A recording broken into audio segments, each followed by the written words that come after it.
সেই দিন মা হঠাৎ বলছিল, শোন বাবা, কখনো যদি নিজের পছন্দে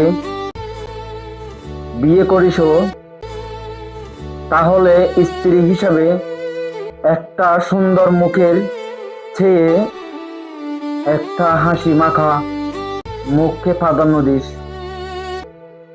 পরে যখন বছের বকা খেয়ে বাজারের দর কষাকষি করে বাঁচে ঝুলে 30 মিনিটের রাস্তা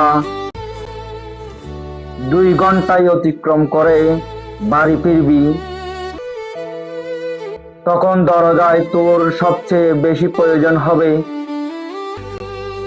একজন হাসি মাখা মুখের নারী,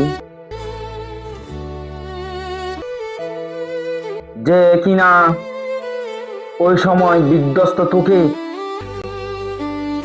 একজন বাচ্চার মতো আঁকলে নিবে। বাবা, মনে রাখিস।